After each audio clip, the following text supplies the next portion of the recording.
Markets are in a bloodbath the last couple of weeks. Bradford, how are you doing?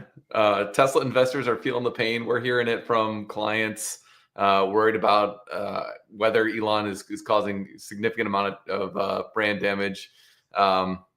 We've been talking about this for a while, but I'm curious. Are you surprised with the magnitude of the drawdown that we've seen? I'm not surprised. I'm a little surprised how soon it happened. And we're getting news stories from the media that are talking about February deliveries, and they're just magically omitting that the Model Y changed over production. Tesla dialed production from like a 90% capacity down to 30% to make these new changes, and it's essentially a lack of supply because of the new Model Y, which is Tesla. It costs Tesla less to make, and it's a far superior product. So it's going to be great news long term for the auto business at Tesla, and we're going to talk about the AI business later. But the media is just totally leaving out this context where essentially it's not a demand issue; it's supply. People have been waiting for over a year for this new Model Y as well. What's funny to me is even people who know better seem to be falling into this trap of like, oh, there's this crazy brand damage. And Troy Teslike is somebody I've been a Patreon supporter of his for many years now. Been blocked by him multiple times for disagreeing with him on some stuff in a very, I think, congenial way. But like he had this chart in his Patreon, which I won't post in here because it's his Patreon, so I want to kind of respect that. But it was like the amount of sales lost due to different like reasons, and it was like 90,000 vehicles lost due to like political brand damage or something like this. So I was like, these lines are down. How can you be coming up with these figures? Like for him, I know he doesn't like Elon's politics and some of that, so maybe it's not too surprising. But I'm like, that is just like for him of all people to be ascribing that much of a drawdown to politics instead of just a simple line changeover is it just like had me kind of cracking up, to be honest with you. Yeah, this lack of sales is driven by a lack of supply. So the Model Y is like 300,000 per quarter. Last year it only did 1.1 million, so it was a little less than 300,000 per quarter. But the year before that, it was 300,000. Literally, they dropping all the way down to maybe like maybe 200,000 this quarter. It could be a little worse, but yeah, at first they have to slow way down to speed back up and ramp it back up. They can't just ramp. You can't just ramp a large manufactured object instantly. Doesn't happen for the Mega Pack, which is a far simpler type of product. And it's certainly not going to happen for a vehicle.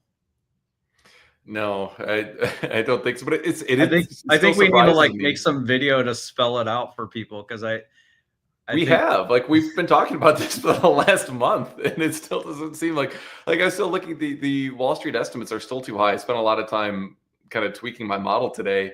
One of the things we've been trying to figure out internally is one of the big surprises this quarter was that FSD actually shipped in China. So you're probably going to have some revenue recognition there, as well as probably some higher take rates.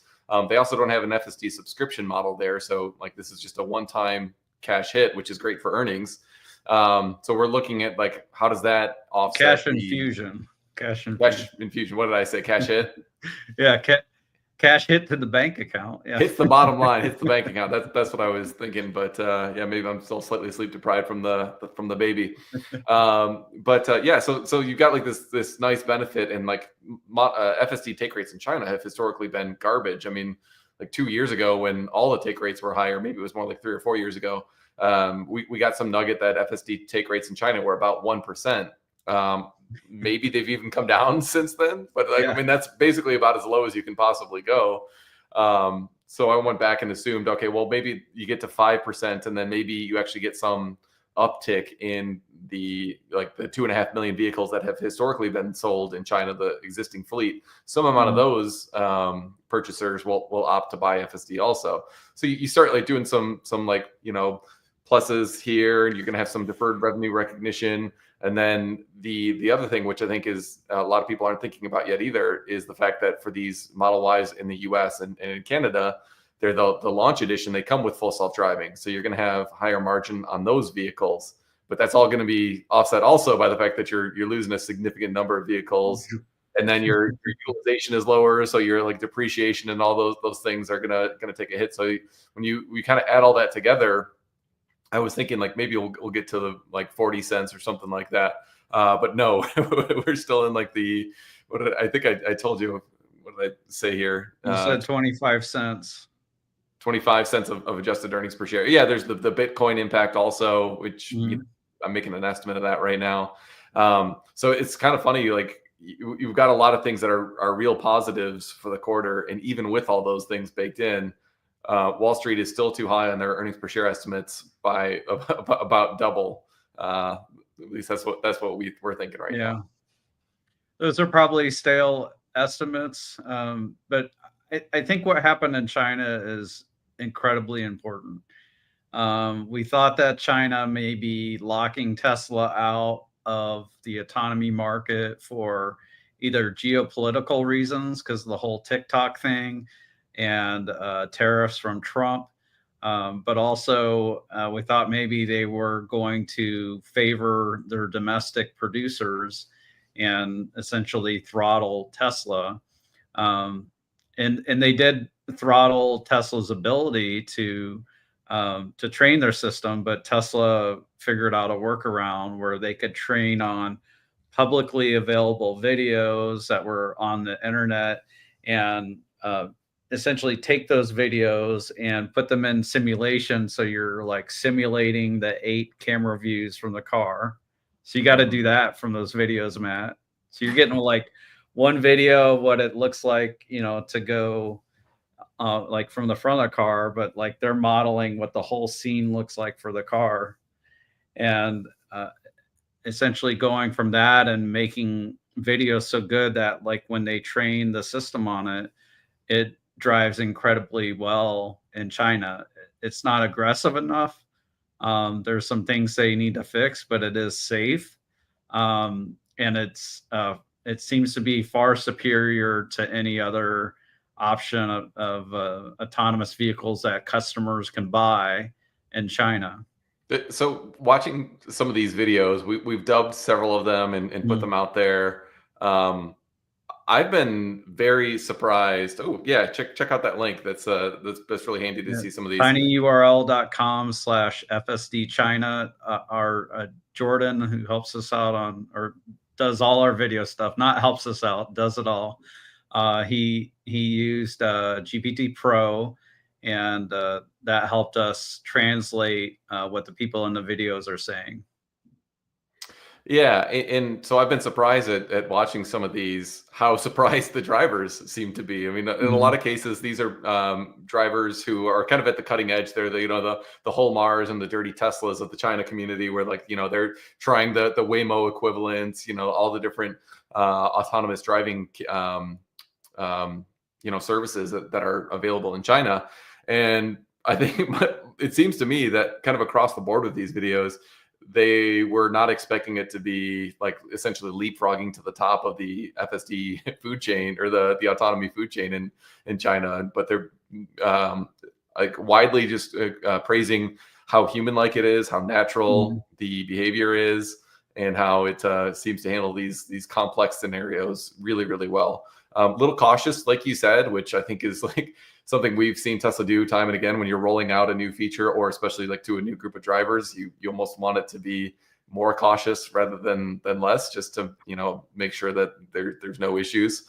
But yeah, it's this is almost I don't know. I struggle to call it a gift or something like that. But like with the stock tanking and we're getting this surprise good news, I'm like, this is like it's not a bad setup actually. I think a lot of the market probably hasn't realized what a big deal this is, because this is a permanent change. We do have the one-time FSD recognition this quarter, but I think it seems safe to assume to me that we're going to have increasing take rates out of China on a go-forward basis because of this. So question is, did they train this from like videos on YouTube in China? Yes. So essentially videos from YouTube and other social media. Tesla was able to take that, put it in their simulator, simulate the different camera views, and train their cars on it.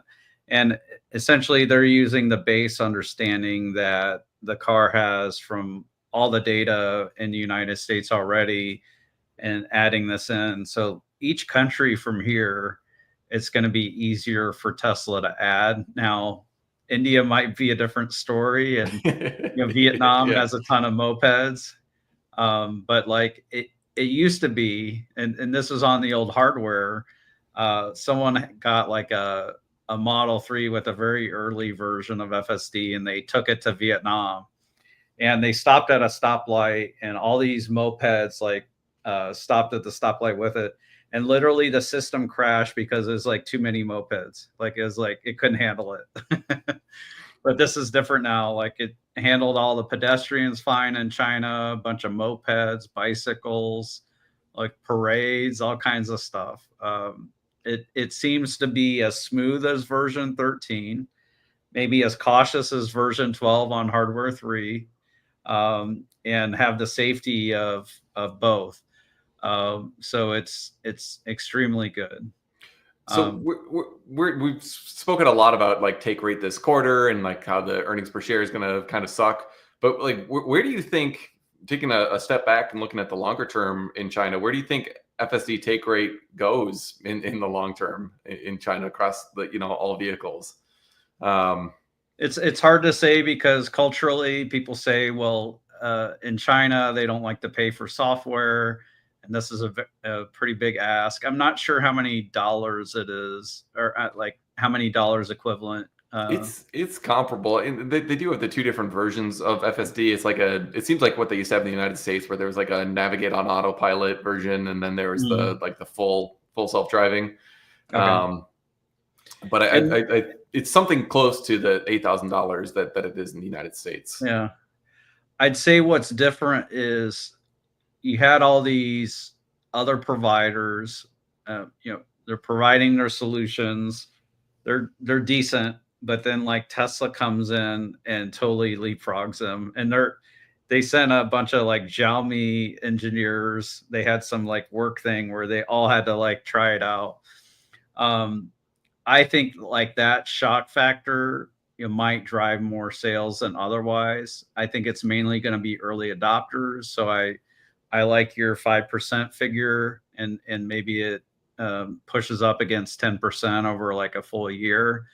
Um, I wouldn't be surprised if this happens. Like I remember people were saying that because of cultural differences, the most Teslas that Tesla would ever sell in China in a given year was 70,000. So this is something that Adam Jonas said. They weren't one of the established luxury players. The luxury brands in China used to have cachet, so like Mercedes, BMW, Audi, and Buick for some odd reason. yeah, and Tesla, I think is last summer or maybe the summer before, they did over 70,000 in 1 month in China. So Yeah. yeah, I wouldn't be surprised, and um, I find it really encouraging. And for a while, when we were talking Robotaxi, Matt, I was thinking that FSD would be limited to the U.S. alone.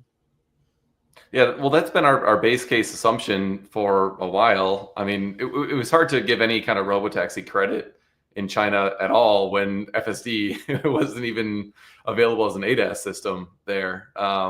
Now that wall has kind of come crumbling down, and I think it's at least possible that you have robotaxi revenues there. We might be jumping the gun a little bit, but I did post earlier this afternoon that I baked Robotaxi revenues into our valuation model for the first time today.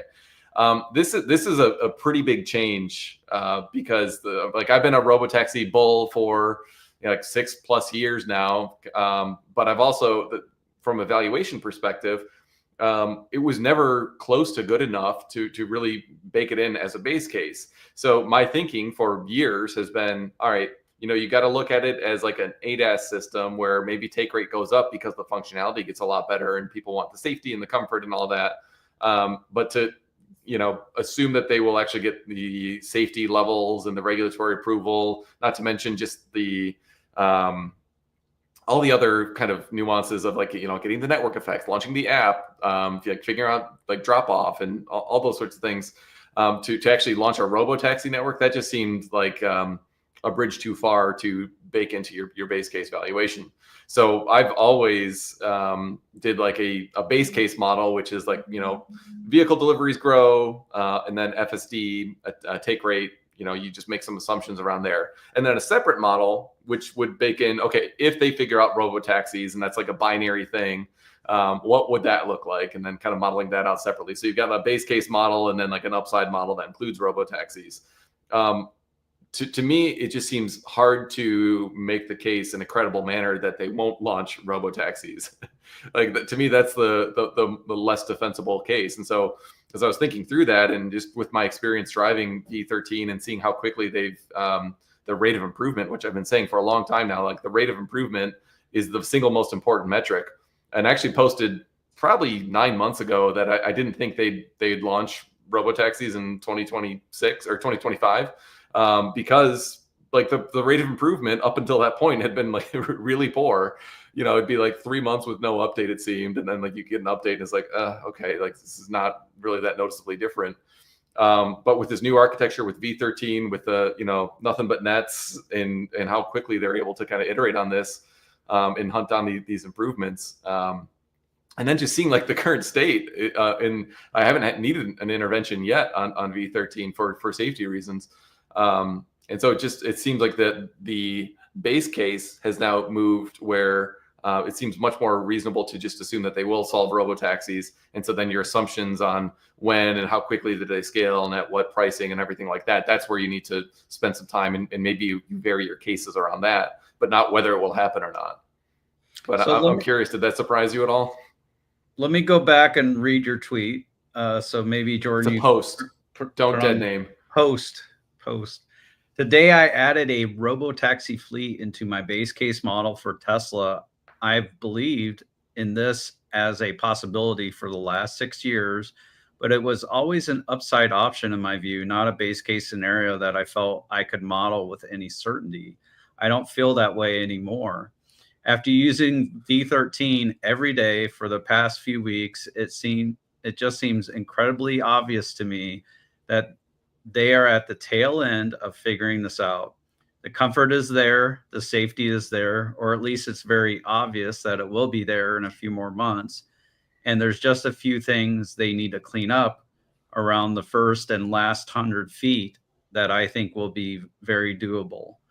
With the amount of compute they have and their track record over the past 6 months, it seems to me that assuming they won't figure it out would be a position that is too hard to justify.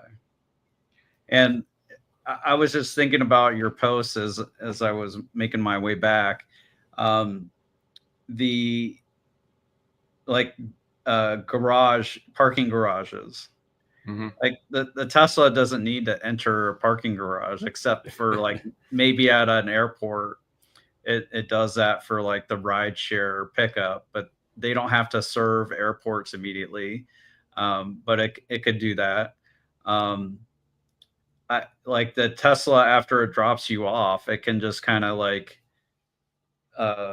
drive around the neighborhood until it finds the next fare.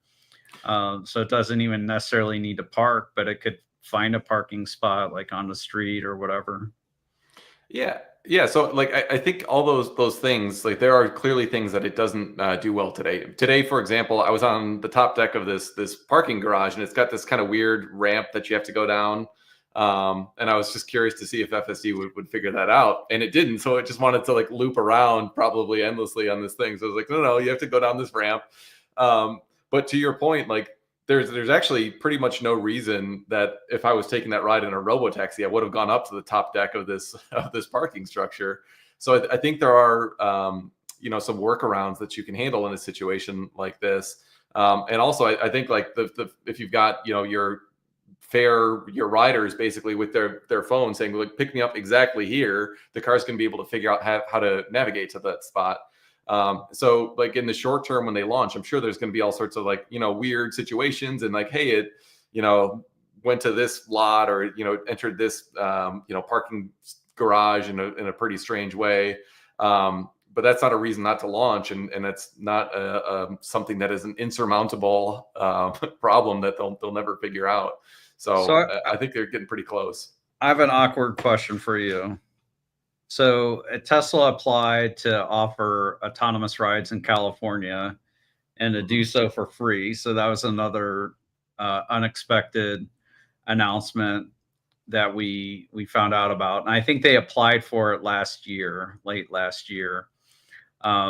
They're going to do it for free, but because I think that's what they have to do as a first step.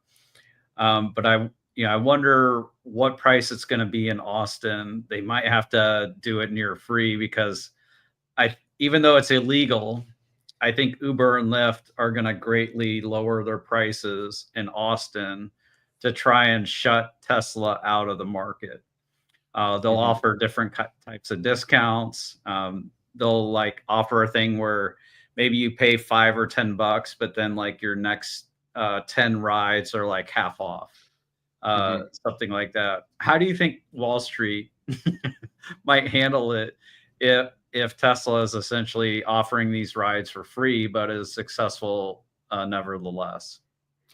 Yeah, that is interesting, and it's probably helpful that I just modeled some of this out today, because like when I was looking at the second half of this year, let's say when they're launching in Austin and then a couple other cities, so you're talking about hundreds of cars, not thousands, not billions of dollars of revenue potential here. You're talking. I mean, the financial impact right now is completely de minimis.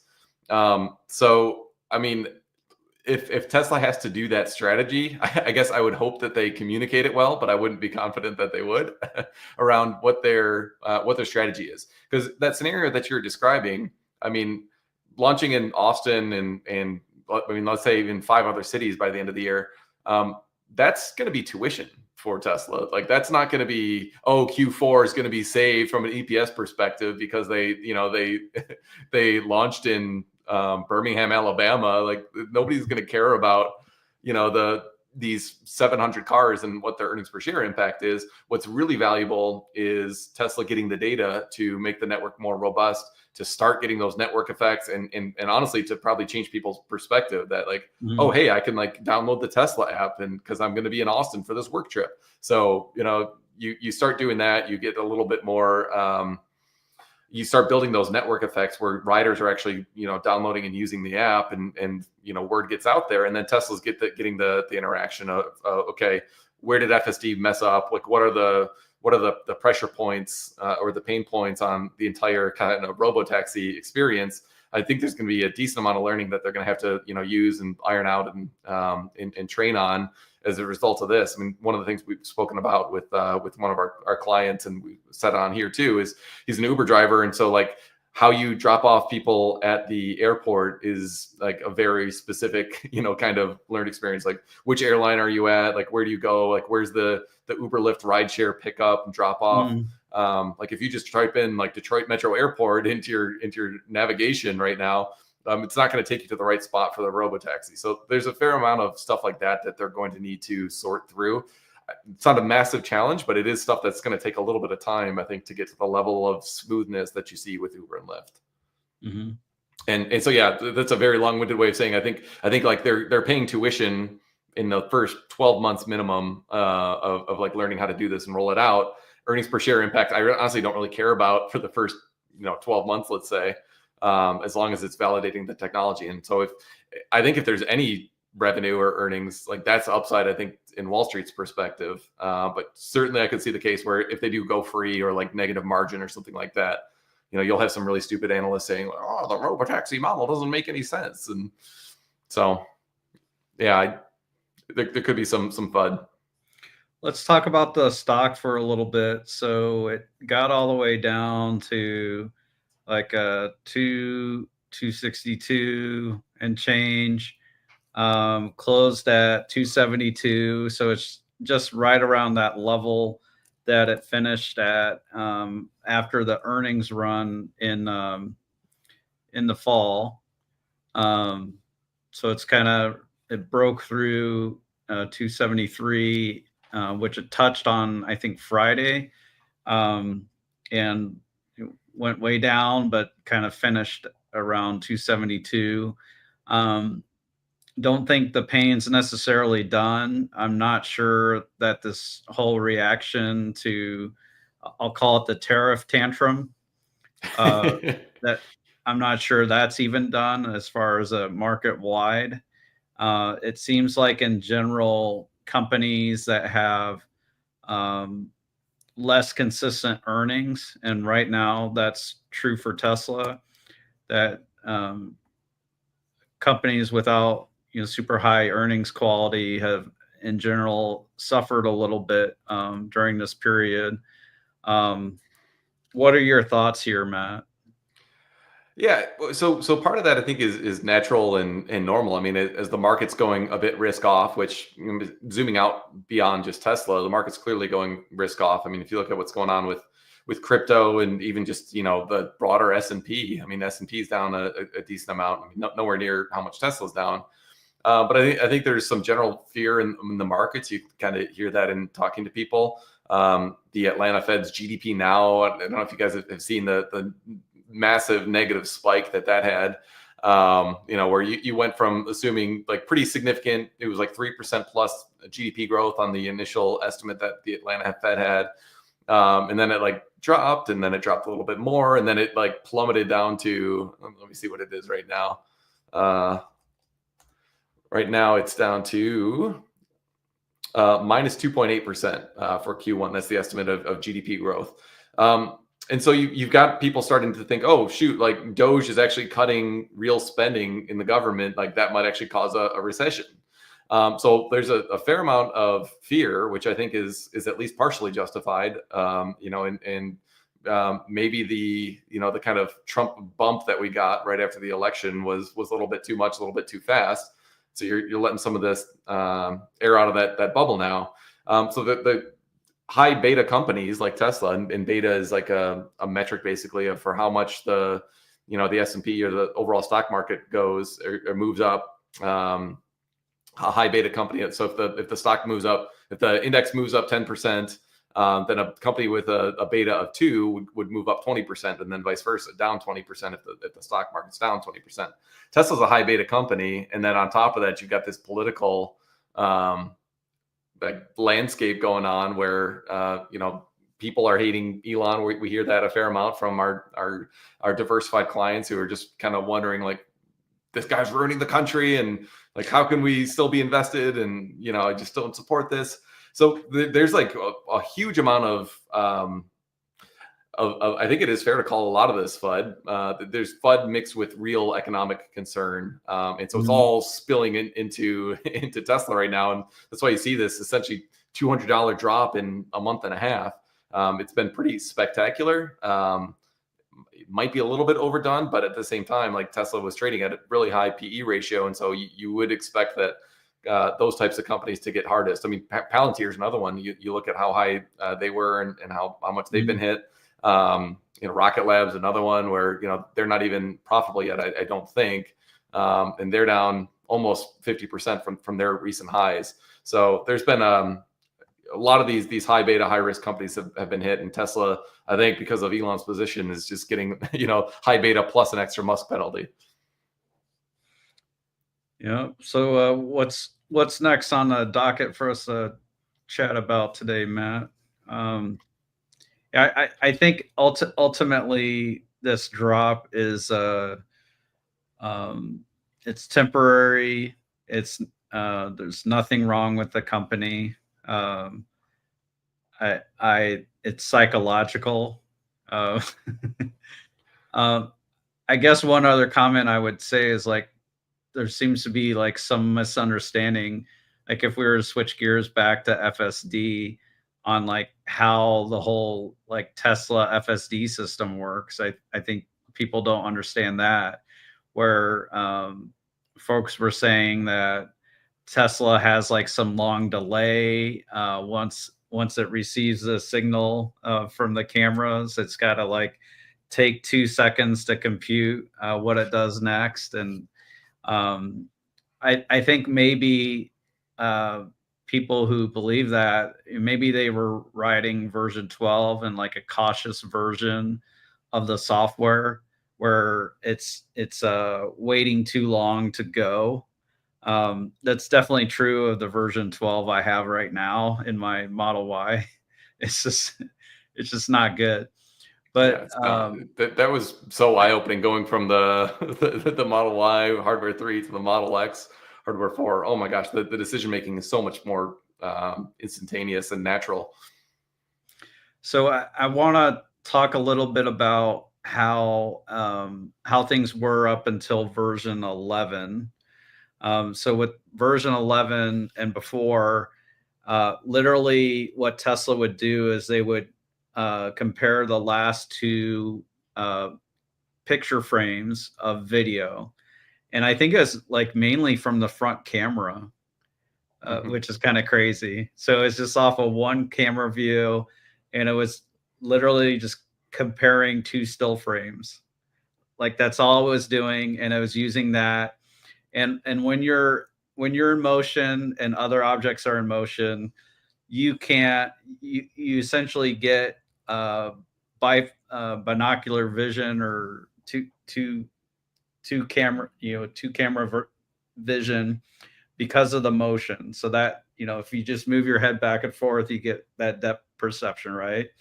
So with those two frames, they were calculating the speed of the other vehicles. They were making that whole vector map, the old school, representation. And literally every 30th of a second, it would do a new calculation, like faster than I'm snapping. Like I can't even snap that fast. And I can snap pretty fast. Prove it. Yeah. So Matt's saying Stenko. So here's my fast snap. Let's see here. We'll go.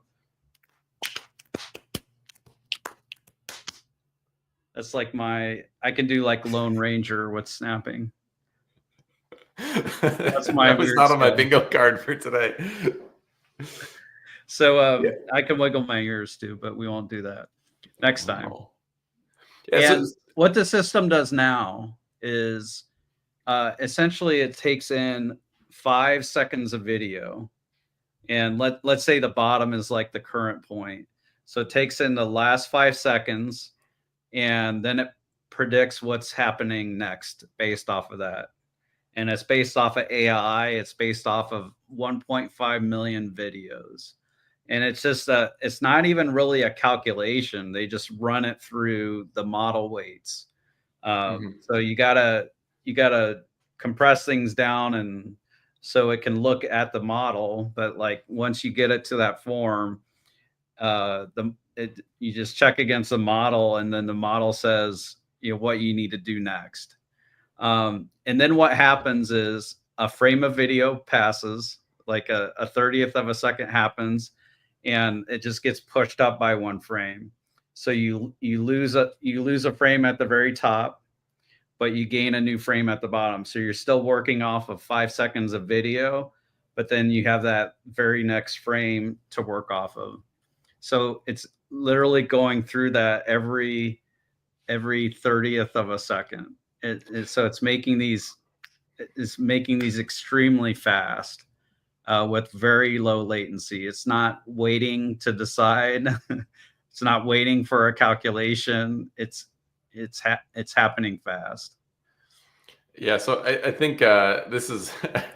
I'm just gonna risk being a little uncouth and say this was coming out of another Troy Test-like post where he was talking about the advantage of radar systems as opposed to Teslas, and the line in there that like had me almost doubled over laughing was how the advantage of radar systems is that the radar travels at the speed of light, and Mhm. then bounces off the object and gets back there, and I was like, oh, what else travels at the speed of light is light, like straight Uh, into the cameras. So it's just like, you know, if you're not actually experiencing this, like, and the one thing it's not like he's got no point. Like the 1/30th of a second, technically, the radar might get that information slightly faster, but what the radar can't do is actually read the signs that are around you, or like see if the blinker is actually blinking. So like you actually need vision for sure you need vision in order to handle those sorts of things. And so if you can solve vision extremely well, then you actually don't need radar, which is what Elon was saying back in 2017. But the thing that like the simple test for me is when I'm stopped at a red light and I'm the first car, when the light turns green, does the Tesla react faster than I would in terms of seeing and like implementing that change? And it does. Like I can't go when I'm at the red light and it turns green. I can't register that and hit the accelerator faster than the Tesla does. So like it's faster than human in terms of reaction speed. And so if that's true, then like these concerns about, oh, they've got the wrong software stack, the wrong hardware stack, and you really need LiDAR or you need radar, whatever the kind of complaint du jour is. It's like if you solve vision extremely well, then you actually don't need those things too. So the question is, can Tesla solve vision extremely well? And I think that answer is also pretty clear. And then the other benefit from the way they used to be doing things to the way that they're doing things now is like the feedback loop and the training process is so much more streamlined because you're not, needing to come up with new tricks like language of lanes and what was it, bag of points or whatever, like all these different, like really, really creative and like highly technically impressive innovations that the Tesla AI team developed. But like if you're just training like photons in and controls out, then like that's actually a way better training mechanism in terms of speed of iteration and improvement. And I think we've seen that since they've gone to V13, just the pace of these upgrades have significantly increased and they've been like very meaningful upgrades. So this is a really important thing to understand when you're hearing people say, oh, Elon's late with FSD and like my version or my hardware 3 car like still makes mistakes. Like those things can be true, but they can also be completely irrelevant to what's going to happen going forward. So I think it's just super important for investors to understand what's actually happening with the latest, because I think like almost nobody knows. Somebody responded to the post I had earlier about like how like even people within the Tesla community, like there's very few people that are actually driving V13 and have seen the rate of improvement on there and understand technically what's driving that rate of improvement, and then can kind of extrapolate where this is going. Like, I mean, James Dalma can explain this way better than you or I can.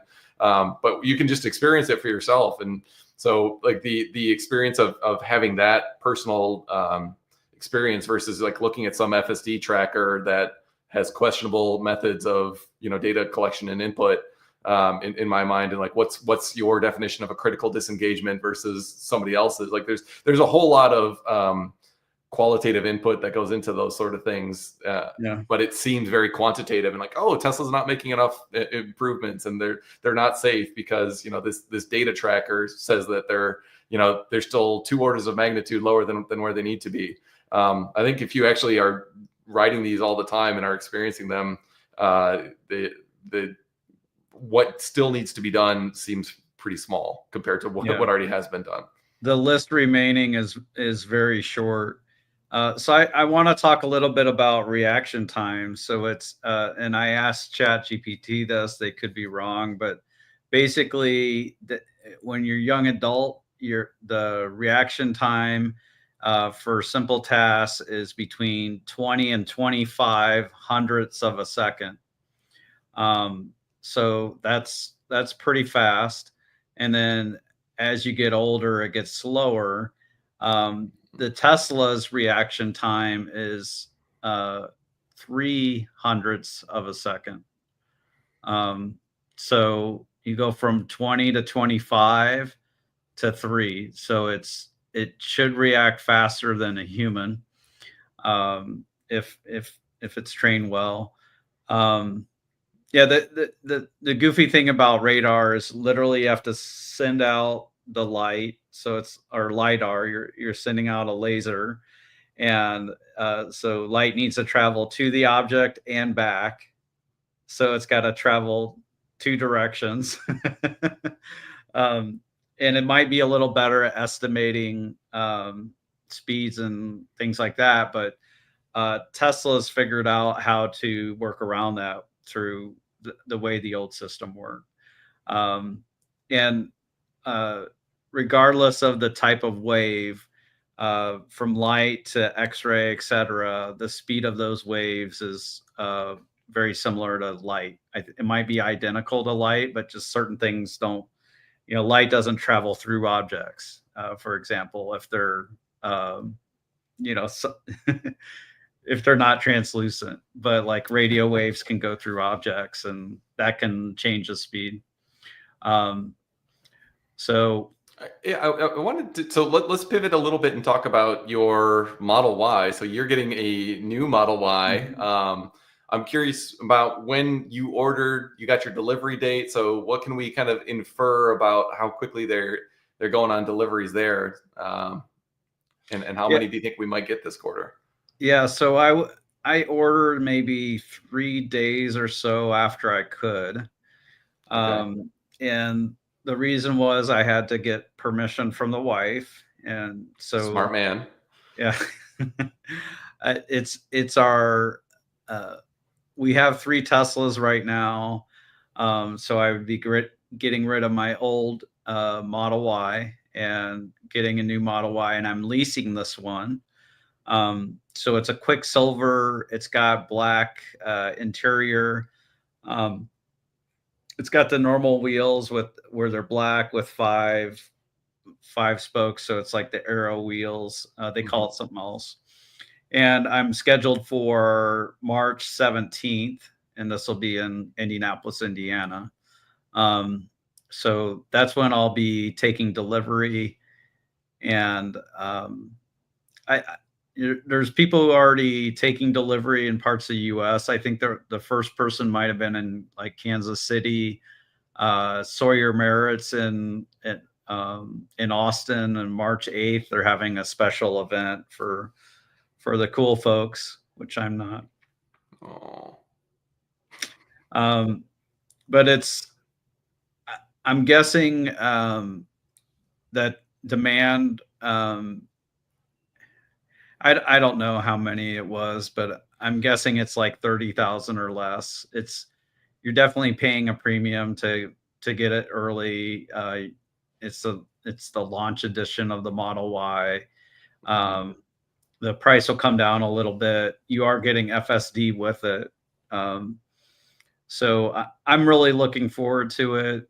Go ahead, Matt. Yeah, well, I was just going to say, it kind of seems like we used to have the delivery wave, back in the old days with Tesla, where, you could actually kind of reliably count that, the ships going out of Fremont would go to like to Europe, and then into Asia first, and then you'd go like, maybe in the middle of the quarter you'd have your East Coast US deliveries, and then like right at the end of the quarter you'd go West Coast, and then like the very last week of the quarter it was a mad rush to like everyone in the Bay Area would like they'd try to deliver as many to the Bay Area customers on like the last week of the quarter as possible.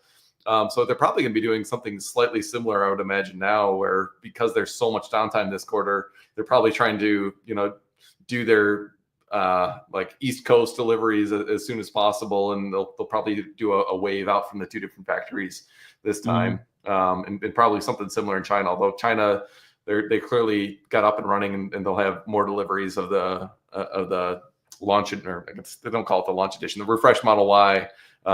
In China there as well. So yeah, I was trying to figure out exactly how many it would be, and I think it's going to be something like 30,000 in the US and maybe 50, 60 in China, somewhere in that neighborhood. Does that seem about right to you? For launch edition? Yeah. Well, in China they don't call it launch edition, but just I think refreshed Y. I think those are good guesses for sure. It may be a little higher. I don't think Tesla is going to tell us that. No. I think there'll be a healthy amount in Europe, despite probably people taking Elon's politics a little harder in Europe. Uh, Ukraine is just closer to the hearts of people in Europe in general. Um, so there may be an effect there. What I am impressed by is they're doing all four factories, so they're doing it globally, all in the same quarter, yeah, all at once. Whereas with the Model 3, it was I think it's in the third quarter of 2023 they did China, and then in the China. U.S. it was the first quarter in 2024. And I think Europe might have been that same quarter as well. So I just very impressed they're doing it all at once. Yeah, I mean, it is a pretty big deal. We're going to take our lumps this quarter for sure, which is what we've been talking about for a long time here on these Tuesday live streams. But Mm, like the nice thing is then you're kind of done, and the margins are going to improve so significantly going forward. Not to mention the deliveries, and then we've got in the second half of the year, or I guess technically they're saying first half still, but let's call it summer-ish. We're gonna see some new vehicles, plural. So mm, there's just a lot to really look forward to, and sentiment is so low right now, and like the stock's obviously been beat up. People are, I think panicking a little bit.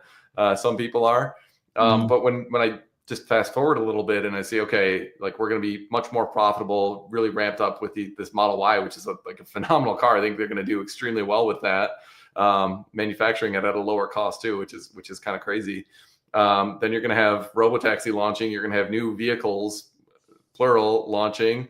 mm. And then just like the continued day-to-day progress of FSD. I mean, we'll probably be on V14 by, summer sometime. And I imagine that's going to be even better, which is almost hard to imagine, except for the first and last 100 feet of V13 right now, which certainly still needs some work. So the narrative to me just seems like it's due for a flip in the next, Mm. I don't know, 3 months or the next quarter or two. Yeah. So let me put you on the spot because ultimately it may not matter because of autonomy or Optimus, but I think the ceiling for the new Model Y is much higher than 1.2 million. I'm not sure what the stated capacity for Model Y is with Tesla. Um, so, they did 1.2 million in 2023. And then essentially the Model Y got Osborne in 2024 because people knew about the new Model 3, but they still did 1.1 million. It was the best-selling car in the world. I think the ceiling is like 2 or 3 million, but Tesla would have to increase capacity. Is there any chance that Tesla would add more Model Y lines, or do you think they focus all the existing lines that are being underutilized? Like, so there's a line in Texas that's not being used. There's a line in Europe that's not being used. And there's some other empty space they have. Um, what do you think Tesla does? Do you think they focus those on the compact, and then any new buildings or whatever are compact as well, and Robotaxi? I would suspect that's the case. I mean, we're so close to launch on these new products that although they have said that they're going to go on the existing lines, right? So maybe they use some of those other lines to launch them.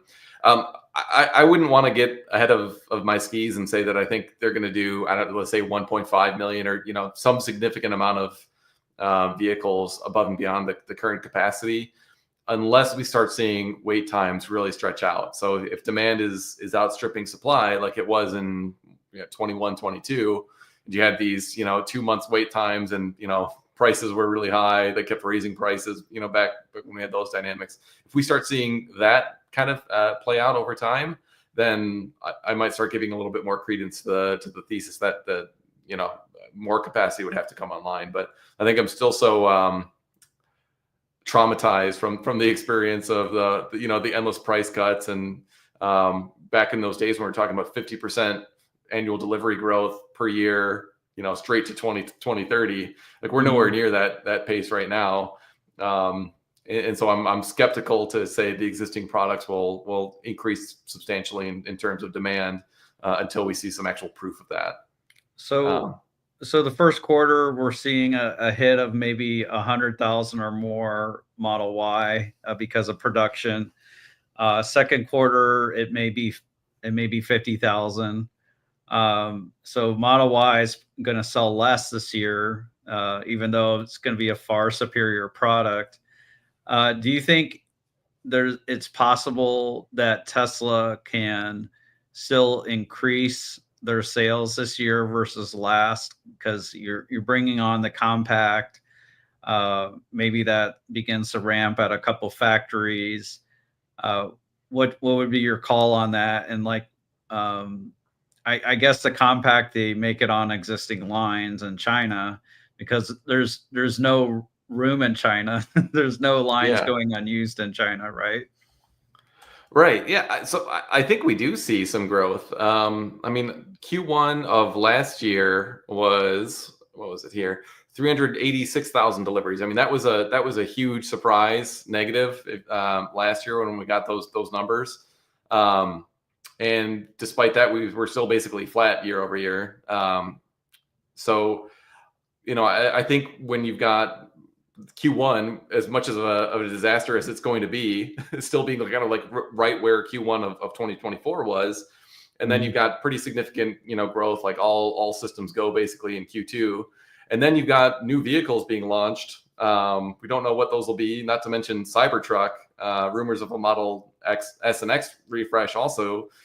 You start putting all these components together. And to me, I think it would seem like the foolish bet almost to assume that we wouldn't have growth given all those things. So yeah, I'm not going to project like 2.5 million vehicles or anything kind of crazy like that, but I think it's possible we hit 2. I don't have that baked into my base case right now, but I think I'm pretty close to flat. I'm around 1.8 million for the year, but depending on what we learn with these new vehicles and how quickly they can ramp, I could certainly see Tesla meaningfully exceeding those figures. All right. What else is on the docket? So we had private chat here. The Elon going on the Daily Show, that was the last thing. I was kind of surprised by that. And I actually watched the Jon Stewart kind of recap of that. And I think this would be really good. I don't think Jon Stewart's going to go easy on him, but I also think Elon is a caricature on a lot of these channels. Like I think a lot of the people that really hate him haven't actually heard him speak. They've seen him do the Nazi salute. They've seen him, say some stuff about government workers that they might not like. And then they see the fact that he's the richest man in the world worth hundreds of billions of dollars. And they're like, F that guy. Like he's killing our country. But when you actually hear him in an interview, like the stuff that he says is actually pretty reasonable. Like I listened to some of the town halls that he was doing back when he was campaigning for Trump in Pennsylvania. And it was like, yeah, he sounds so down to earth, like when he's actually just, talking about, kitchen table issues and the things that he wants to do to make sure that the government doesn't go insolvent. So I think a longer form interview, which it sounds like Jon Stewart's open to, and having it completely unedited, I think Jon Stewart's not so completely unreasonable that I think it would only be a good thing for Elon and I think for the country as a whole, just to see, okay, these two people clearly disagree about some stuff. I'm sure John's going to grill him on a few points, but if they can still have a civil conversation and hopefully Jon Stewart and his audience would learn a few things about what Elon's intentions actually are, and Elon would have that forum to further hash out some of his thoughts instead of just like posting on X where most people support what he's doing anyways. I think that's a really good thing. So I for one, am actually pretty optimistic that this can be a kind of bridge building thing. I don't think he's all of a sudden going to convert AOC to be pro Doge or anything like that. But I think on the margin, you might see a softening in tone and some people thinking that his what he's trying to do isn't pure evil, which a lot of people right now do think. What do you think about? We'll come back to this in a sec. What do you think about Trump going on like Bill Maher? If Bill Maher will do it. Bill Maher.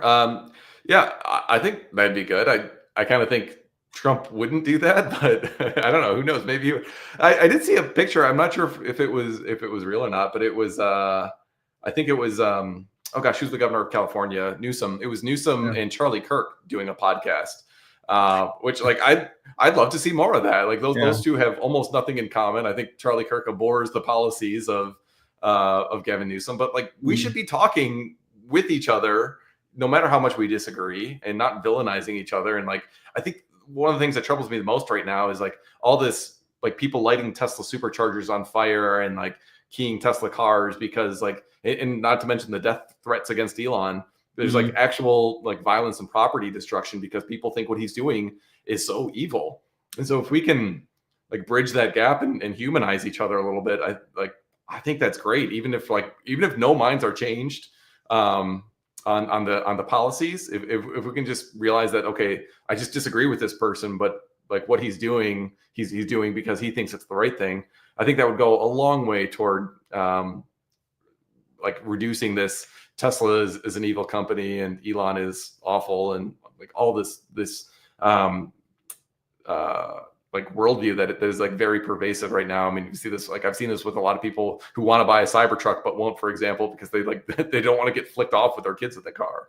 So I think that's it's going to be a good thing, and I want more of it. Yeah, I have a Cybertruck, and I'm thinking about wrapping it and putting like "deal with it" right on the front, just like going the extra mile.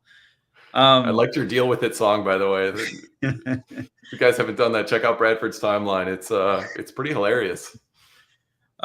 So Elon hasn't taken away anyone's Social Security or Medicare or Medicaid. Trump hasn't taken away women's rights or jailed anyone yet. I think there's maybe some people that may deserve to be in jail for what they've done. There's a lot of fraud and politicians directing like hundreds of millions of dollars to nonprofits. It's pretty bad. We're mainly hearing about the left acting badly. We haven't really heard about politicians on the right or Republicans misusing their position with nonprofits or things like that. So I want to say like that I've been helping people with their investments for coming up on 20 years. So this April will be 20 years. And every time there's election, people get overly scared about if the person they didn't vote for becomes president, they're worried that like somehow they're going to break the country. And I think that's like the rhetoric that happens before the election. And then the media just pounds on that rhetoric that like somehow the president and or Congress are going to break the United States. And they haven't broken anything yet. Nothing consequential in the U.S. I hope we're able to get in our bathrooms at Yosemite Park. Supposedly that's just one person who's irreplaceable at Yosemite Park or whatever, but we're going to be fine. I'm curious what happens from here. I do think like people who are a little anxious around tariffs, I think those are legitimate concerns. And anything you want to add, Matt, as final thought? No, so final thought. I had this post about Robin Denholm's stock sales, and I rather tongue in cheek said, I think Doge should take a look at excessive compensation by Robin Denholm.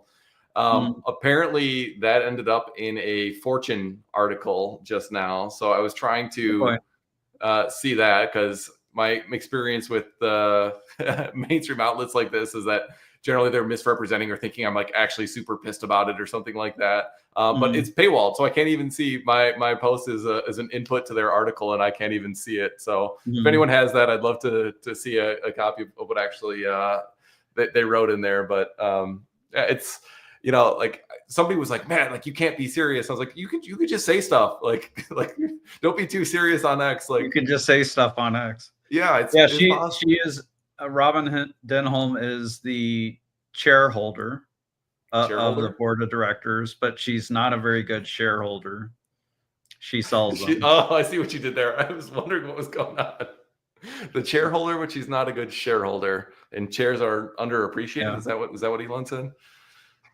I Yeah, I she I sells do all the think time. It does drive me a little bit nuts. I do know that because of this SEC ruling of Elon not being able to be both the chair and CEO, he had to bring in somebody else.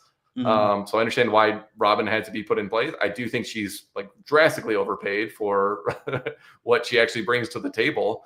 Mhm. But it's very small in the grand scheme of things, and it's like, yeah, it mildly annoys me, and I wish she didn't get nearly as much, and I certainly wish she didn't sell like right away. That Mhm. doesn't inspire confidence. I think it's just a bad look, and Yeah. like she hosts these meetings with like a bunch of diehard people who are like all in Tesla at Austin, and she's like, "We're so glad you're here," and she's like, she doesn't seem to believe in it, at least based on her We're so financial glad you're statements. here. So I'm selling the shares. yeah, It's she's like like rah-rahing the crowd, and then she's like, I'm out of here. Thanks for the 100 mil, or yeah. however much it's been. So yeah, I do think she it does a bothers good me. I do think she does a good job, but I agree overpaid. Yeah. Anyways, we're looking forward to the future. We think this drama with the stock is temporary, but not done yet. It's a lot of it's just purely psychological with many stocks, but also Tesla, and we'll see what happens this summer. And Yeah. In with the that, coming weeks, months, we'll probably want to do a share of the new and updated model that I've been talking about with the base case with the mhm, mhm, Robotaxi revenues. So maybe we'll take some time to kind of fine tune that, make sure we agree with the assumptions. I haven't even showed you yet, Bradford. So we might want mhm. to get on the same page about that. But yeah, we'll be sharing that in the coming months at some point. Elon said in a tweet this weekend that Tesla was, um, he thought they would be 11xing their profits in about 5 years or so. Hmm. Uh, I know you're not smarter than Elon, and where Elon probably gets this from is internal projections. I'm guessing he's not just like throwing a number out there. Um, do you think he's too low? Do you think they're too conservative? What's Well, so in 5 years, you can have Optimus Mhm. start like being really meaningful. Ooh, you got the sexy eyebrows going. I can't even take you seriously right now. Well, So Optimus is sexy, Optimus is sexy. I agree with yeah, that. financially. Yeah, I'm not into cat bots or whatever Elon was talking about. I was like, oh, I don't think that's a good thing for society. But yes, financially, very much so. But like, if that's the case, if they actually launch Optimus in meaningful, multi-million unit quantities by that point, and we've got multi-million vehicle fleet of robotaxis on the road, collecting fares, and Tesla's got a ride share kind of agreement on that, then yeah, like to me, I think his 11x scenario in 5 years, that's not the floor, in my opinion, of what Tesla could do. Like I might be You mean it's skeptical not the of, ceiling? yeah, sorry. That's not the ceiling. Yep. Yeah. Thank you. I'm glad I'm not doing this solo because I would be making mistakes like that and not catching them. Yeah. So I think they could go meaningfully higher than that, kind of depending on the pricing that they're able to maintain for robotaxis. One of the question I have is how quickly do they have to go down from, like $2 per mile to $1 a mile to maybe 50 cents a mile. Mhm. And then it's like your margins get a little tighter under that type of scenario. And then what is the pricing and margin potential going to be like on Optimus? Like there's very much a scenario where like you could sell these things for six figures and have it be very high margin at those prices. And if that's the case, then yeah, you could do, I think, significantly higher than an 11x in your earnings per share in the next 5 years. But maybe we'll save that for another for another video. He's Matt Smith. He's smarter than me, even though occasionally he says the opposite of what he means. And you could check us out on rebellionaire.com. We're excited about the future that is in store for Tesla. And with that, I'm going to say bye for now. Don't panic.